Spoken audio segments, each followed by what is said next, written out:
Nelly's Conversations with the Living and Legendary.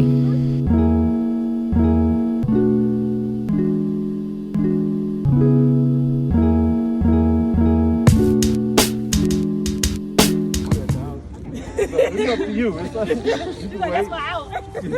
Okay, so I just came out here to do yoga with you guys for the second week, right? I was so blown away this week. Like, it felt real, like, real spiritual to me. And I know a little bit about yoga. I don't know a lot. It was real biblical. Biblical. Okay. And in what way? It was like the start of life. Is it me? Is it more? It's a lot to it. It's a whole story behind it.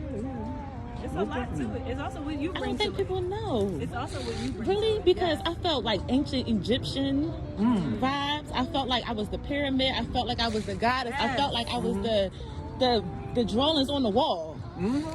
It was meant for that? All of that. Okay. That's all. That's the intent. What you bring to it too. Really? Yes. Because If that's how you felt moved. Yeah. Go ahead. I'm so like ecstatic to hear you say that, because that is, yoga didn't start in India. Yoga started, it became systemized, and what our brand of yoga that we see and most familiar with, they the ones like popularized it. Just like, say for example, hip hop. Hip hop was everywhere, but it really became what we know as hip hop today in the Bronx. But people was dancing, people was popping, people was locking, doing all of the elements of yoga. So it's the same thing. It's like with yoga. If you have a chance, the privilege to go to those temples, you'll see those postures. Yes. You'll see a lot of the postures. You'll see a lot of them.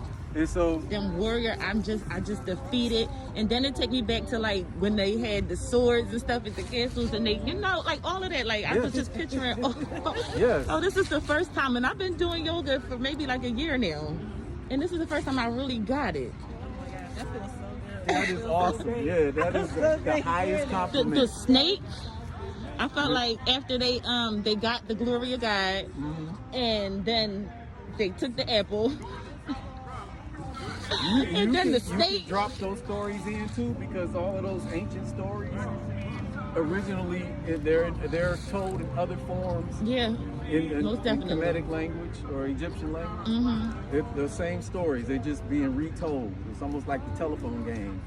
All right. So what books do we have to read in order to learn this? I would look. Oh, you have some titles? Well, you probably have more than that. For the Kemetic part, I would say a guy named Muata Ashby has written quite a bit. He probably has 20 something books in this area, various aspects. The Osarian, you can find stuff on the internet too, though. Just Google Kemetic yoga. So that's what God was telling me. That's what the universe was telling me. Kemetic. Just Google Kemetic yoga. You'll find sources you can read. There might even be some YouTube video clips of folks. There's basically two styles of Kemetic yoga that's going around that's been popularized here, and both of them are very credible.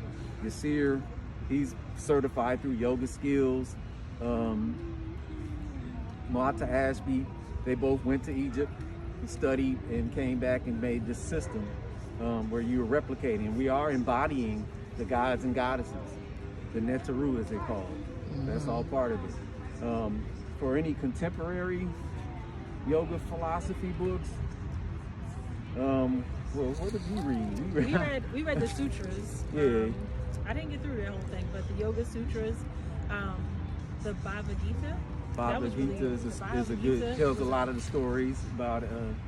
But then again, we black folks, so we have our practice that comes out of the Hindu tradition.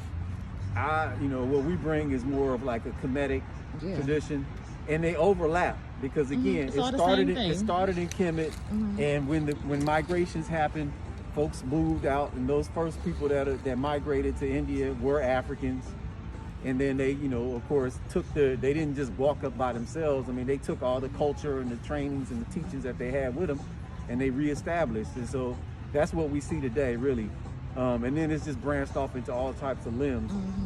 an issue that you may find in the West, why you say you've been practicing yoga and had not connected with it like that, like you did today, was because there's a westernized, you know, of course in America, when we eat Chinese food, is it really Chinese food? Like, would you go to China and see them eating the same things? So something happens to it and it gets kind of pre-packaged and dumbed down, I guess you down would the say. lane. Yeah, I was, you know, and that's where it becomes more westernized. And of course it's for capital. you know, what we do here is we try to make it's accessible to everybody, and that's the point of us even being here. Absolutely. We were super intentional on it being in Malcolm X Park in Westfield. You'll see the post that I just posted about that, because I got that too. Because people are watching. Right. Beautiful. It was very People are intentional. watching. It was very important for me. I know we all live in close proximity to here. But I mean, I grew up. I live farther away from here now, but also I was like, no, it needs to be here in Malcolm X Park. Like, this is where it had to be. Yeah.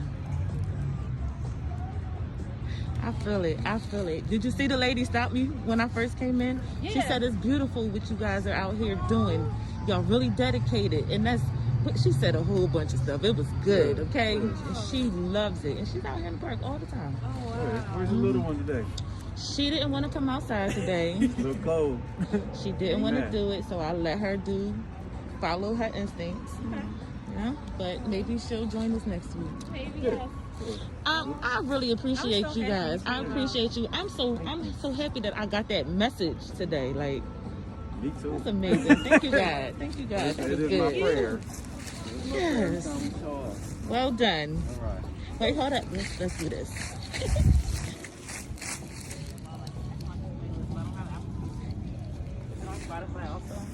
I need your playlist I don't even know how also. to do Spotify. Can I take a picture on your playlist?